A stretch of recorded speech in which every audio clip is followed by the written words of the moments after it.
요즘 전 세계에서 우리나라를 보는 시각이 아주 많이 변했습니다. 우리나라가 선진국에 진입하고 국력이 크게 성장하면서 생겨나는 현상이죠. 특히 K-팝이라든지 또 K-푸드, 한국 음식, 또 K-뷰티, 한국의 미, 한국의 아름다움, 또 심지어 K-드라마, 한국의 드라마, 더 나아가서는 K-방역, 코로나 시대에 한국의 방역, 이런 것들은 이제 외국의 언론이나 인터넷상에서 흔하게 사용되는 말이 되었죠. 그런데 우리나라에 대해서 우리가 잘 모르는 인식들도 있습니다. 그 중에 몇 가지 예를 들면 이런 것들입니다. 한국은 자신들이 잘 사는 줄 모르는 유일한 나라다. 또 한국은 재미있는 지옥이다. 그리고 한국은 갈등 공화국이다. 이런 이야기가 들려오는데 여러분, 이런 얘기를 들으면 기분이 별로 좋지 않죠? K-팝으로 유명하다고 하더라. 그런 얘기 들으면 기분이 좋지만 한국은 갈등 공화국이다. 한국은 재미있는 지옥이다. 밖에서 볼 때는 이제 잘 살게 됐고 또 빠르게 발전하는 나라가 되었는데 자기들끼리 너무 비방하며 갈등하면서 지옥처럼 사는 나라가 한국이라는 것입니다. 이런 얘기를 들으면 기분이 좋지 않죠. 그러나 여러분, 그들의 평가를 여러분은 어떻게 생각하십니까? 공감이 되는 부분이 많이 있죠. 우리는 그들이 지적한 대로 비방과 정죄가 난무한 시대에 살고 있습니다. 우리 사회를 한번 자세히 들여다보세요. 진영 간의 이념 갈등이나 세대 갈등, 젠더 갈등, 지역 갈등, 노사 갈등 등등이 치유하기 힘들 정도로 심각하지 않습니까?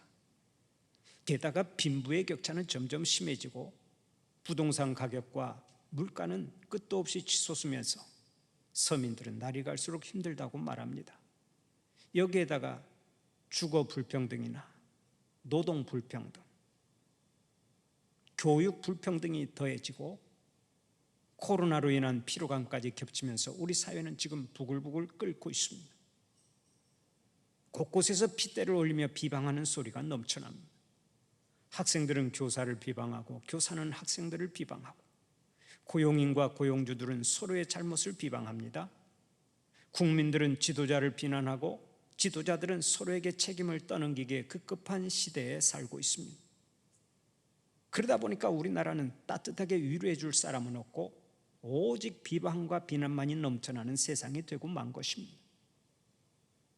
비방과 비난과 원망은 넘쳐나는데 위로하고 격려해 주는 사람은 별로 없으니 얼마나 불행한 일입니까? 그런 의미에서 우리는 오늘의 본문에 주목할 필요가 있습니다. 하나님께서 야고보 사도를 통해서 주시는 말씀이 오늘날 우리에게 꼭 필요한 말씀이기 때문입니다. 오늘의 본문 11절을 다시 한번 함께 봉독해 볼까요? 11절 말씀 같이 봉독합니다. 형제들아, 서로 비방하지 말라. 형제를 비방하는 자나 형제를 판단하는 자는 곧 율법을 비방하고 율법을 판단하는 것이라. 내가 만일 율법을 판단하면 율법의 준행자가 아니요 재판관이로다. 아멘. 여기서 형제들아 서로 비방하지 말라 하고 말씀하시죠. 지금도 이 비방의 문제가 심각하지만 초대교회 안에서도 서로 비방하는 일이 있었던 모양입니다. 서로 비방하는 것을 그치라고 권면하는 것을 보면 그것이 상당히 심각했다고 추측할 수 있습니다. 서로 비방하는 것이 심해서 교회가 평안하지 못하고 늘 분쟁이 떠나지 않으니까 비방하지 말라 하고 말했는데 여기서 비방은 무엇을 말하는 것이겠습니까? 비방을 원어로 설명해 놓으면 뜻이 아주 분명해집니다. 비방이라고 하는 말이 헬라어로 카타랄레오인데, 카타는 반대로라는 뜻이고 랄레오는 말한다라는 뜻이니까 합해보면 비방은 반대하는 말, 적대적인 말이라고 해석할 수 있습니다. 그러니까 비방은 상대방이 없는 데서 변명할 기회를 주지 않고 악하게 말하는 것을 말합니다. 그러면 다른 사람을 비방하는 목적이 무엇이겠습니까? 그것은 자기를 높이고 상대를 낮추기 위해서입니다. 이 말을 영어로는 백바이팅이라고 하는데 뒤에서 물어뜯는 것을 의미하죠. 이 말을 험담이라고도 말하고 이것이 심해지면 중상모략이 되는 것입니다. 그래서 성경은 말씀합니다. 비방은 아주 비겁하고 더러운 것이니 너희들은 서로 비방하지 말라. 그러면 모든 사람들이 남을 비방하며 살아갑니까? 그렇지는 않습니다. 실제로 남을 비방하는 사람이 그리 많지는 않습니다. 그런데 문제가 있습니다.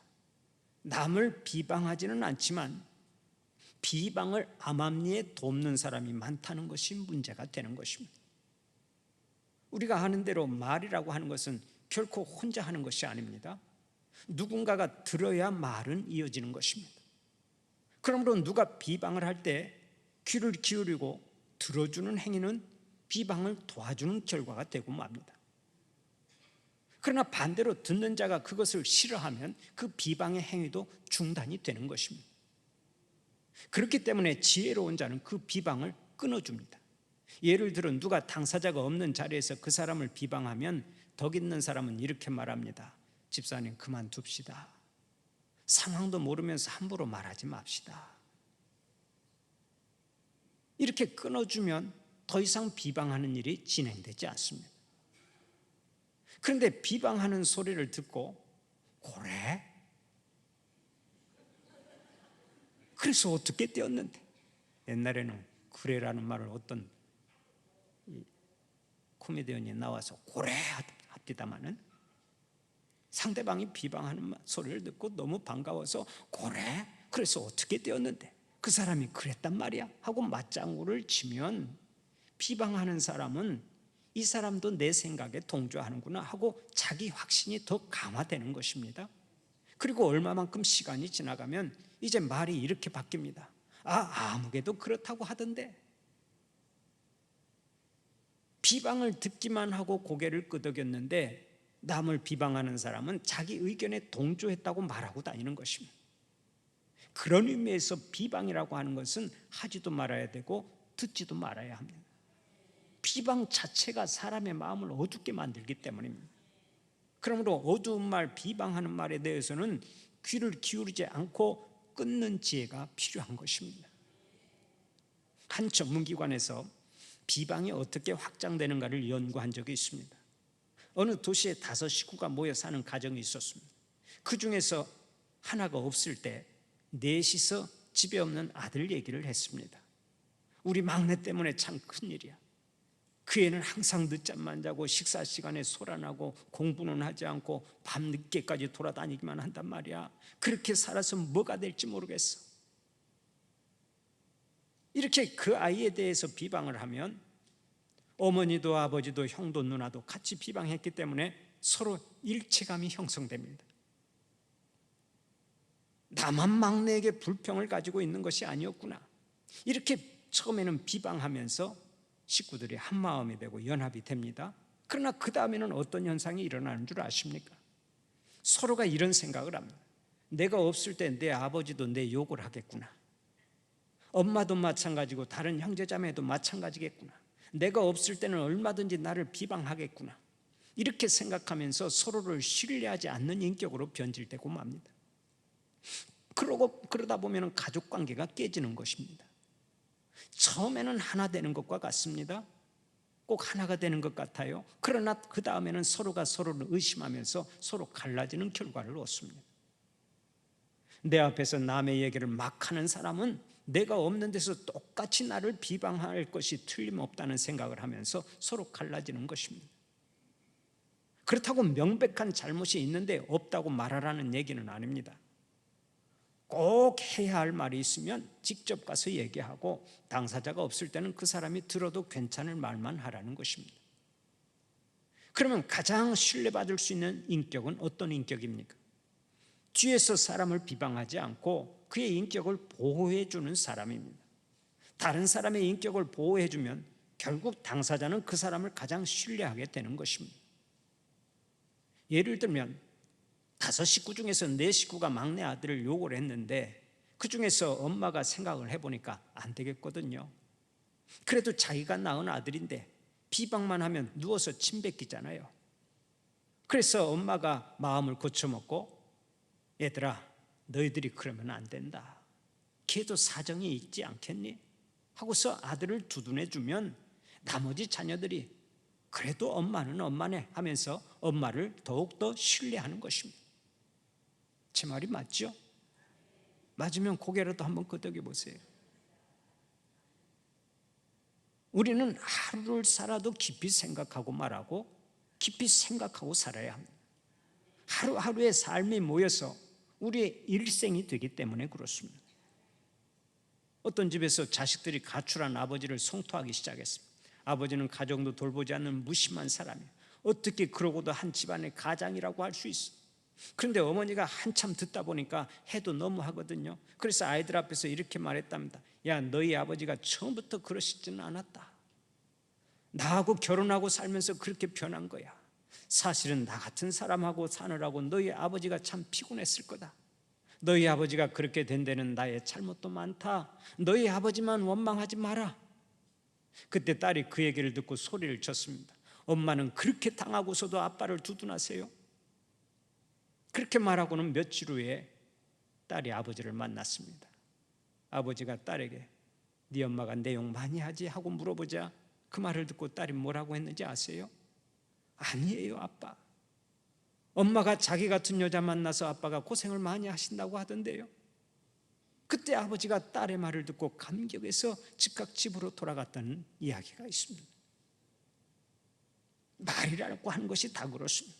뒤에서 욕을 해봤자 얻을 것은 하나도 없는 것입니다. 뒤에서 비방하면 내 입만 더러워지고 내 인격만 남에게 의심받을 뿐입니다. 문제 해결도 되지 않습니다.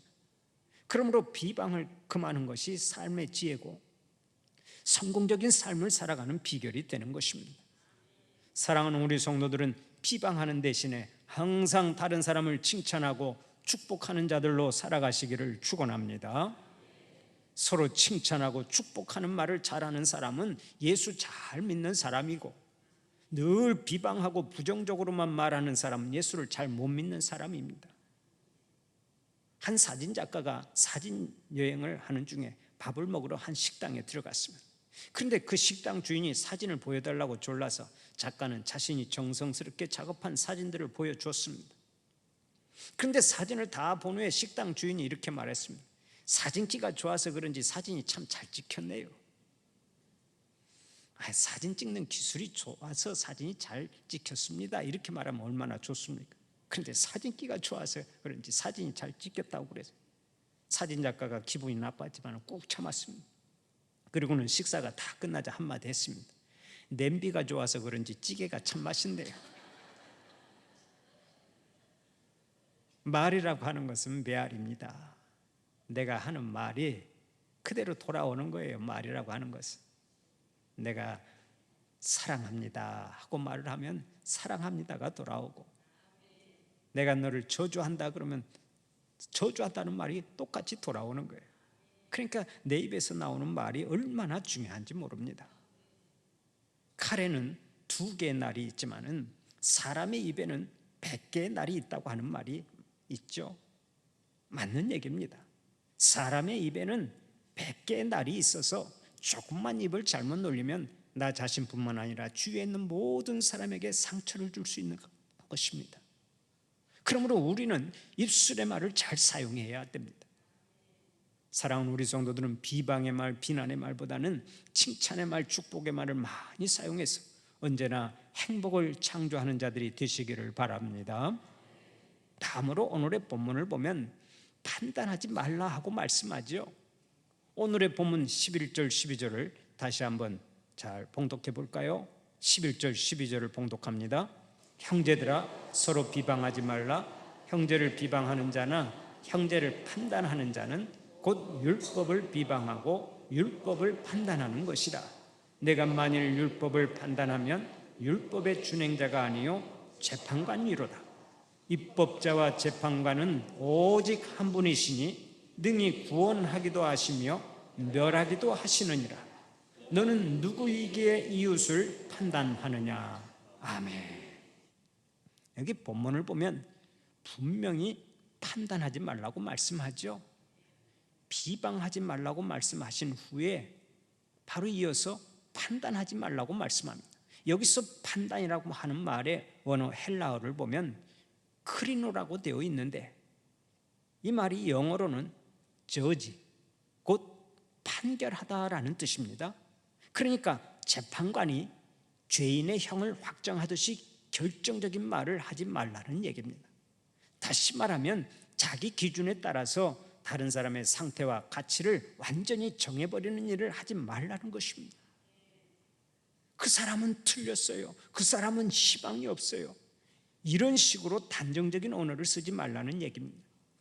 사실 희망이 있는지 없는지는 우리가 어떻게 알 수 있습니까? 우리는 아는 것보다 모르는 것이 더 많은 사람들인데 어떻게 희망이 없다고 단정짓고 어떻게 틀렸다고 완전히 단정을 지을 수 있습니까?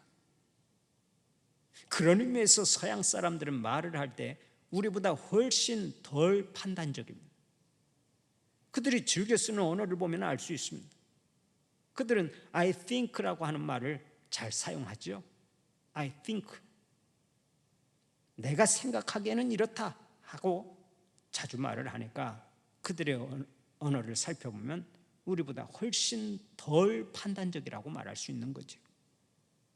그러나 우리나라 사람들은 굉장히 단정적인 언어를 자주 사용합니다. 그 사람은 싸가지가 없어. 그 사람은 구제불능이야. 우리가 종종 이런 유혹에 빠지는데 이것을 늘 경계하라는 말씀입니다.